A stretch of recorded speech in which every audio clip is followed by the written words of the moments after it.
მერაბ თავაძე, რომელიც სააქციო საზოგადოება ქართული ფილმის დირექტორად რამდენიმე თვის წინ დაინიშნა, თანამდებობიდან გაათავისუფლეს.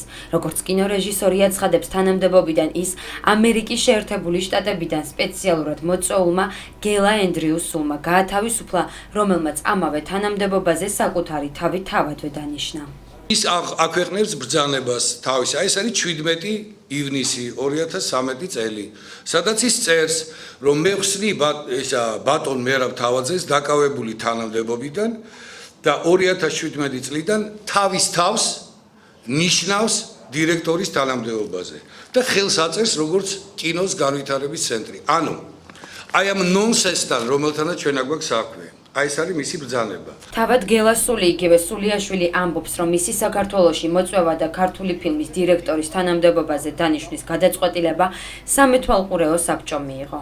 მისი თქმით, მერაბ თავაძის გათავისუფლების დოკუმენტის გაცემამდე მათ სამართლებრივად კონსულტაციები რამდენიმე იურიდიულ ფირმასთან გაიარეს. როგორ გითხრათ, ესეთი ადმინისტრაციული გადაწყვეტილება, რომელიც არის დამყარებული გარკვეულ სამართლებრივ გათვლაზე. ადმინისტრაციული გადაწყვეტილება რაში მდგომარეობს?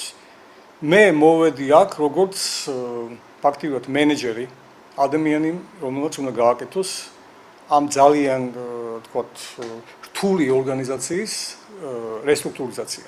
აი ამ ესეთი დასალაგებელი პროცესების გარდა ჩვენ მოვიტანთ, მე და ჩემი გუნდი მოვიტანთ და გავაჟღერებთ, ისე რომ ყველა გაიგებს. ეს იქნება ძალიან ესეთი კარგი ყველასთვის საინტერესო სამომავლო გეგმები, სადაც ყველა ადამიანი, მათ შორის ბატონი მერაბ თავაძე, მოძებნის თავის ადგილს. მერაბ თავაძის ბრალდებებს პასუხობს სამეთვალყურეო საბჭოს წევრი და რეჟისორი ბუბა ხოტივარიც. მისი თქმით, გიასულის თანამდებობაზე დანიშვნის მიზანი ის იყო, რომ ქართული ფილმის საბჭოთა მეთოდებიდან დასავლურ სტანდარტებზე გადასულიყო.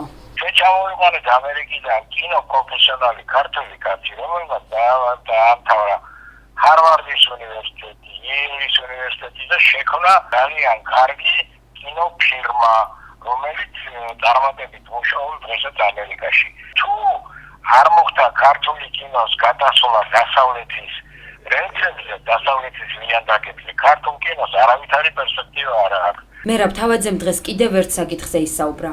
როგორც რეჟისორი ამბობს, სოსო ჯაჭვლიანმა, როცა ის ქართული ფილმის სამეთვალყურეო საბჭოს თავმჯდომარე იყო, აუქციონის წესით აქციონერების ინტერესების საწინააღმდეგოდ გაყიდა ქართული ფილმის 1/3, რომელიც საბოლოოდ ეკონომიკის სამინისტროს კუთვნილებაში აღმოჩნდა.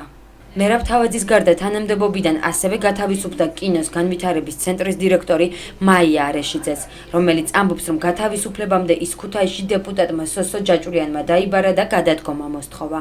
მაია არეშიძისა და მერაბ თავაძის ბრალდებებს დღეს დეპუტატმა უპასუხა. მე მასთან ჩავედი ქუთაისში და ჩვენ მქონდა პირადი საუბარი, სადაც პირდაპირ დამიფიქსირა თავის პოზიცია, რომ მე უნდა გადამდგარიყავი დაკავებული თანამდებობიდან და მიზეზი იყო მხოლოდ ის, რომ მე არ ვიყავი ცნობადი სახე. და ამის შემდეგ მოხდა უკვე სამეთვალყურეო საბჭოს შერჩევა მისი მხრიდან, ამ სამეთვალყურეო საბჭოს დანიშვნა ეკონომიკის სამინისტროს მინისტრის ბრძანებით.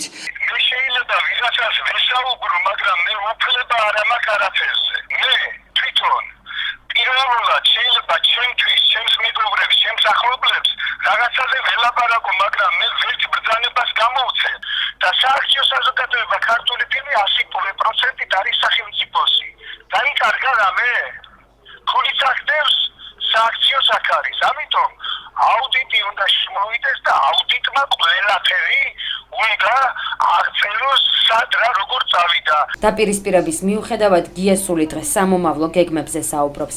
მისი თქმით, ქართული ფილმის განვითარებისათვის სხვადასხვა ქვეყნიდან გადამღები ჯგუფების ჩამოყვანა და ქართველი რეჟისორებისათვის მატერიალური ბაზის ხელშეწყობა იგეგმება.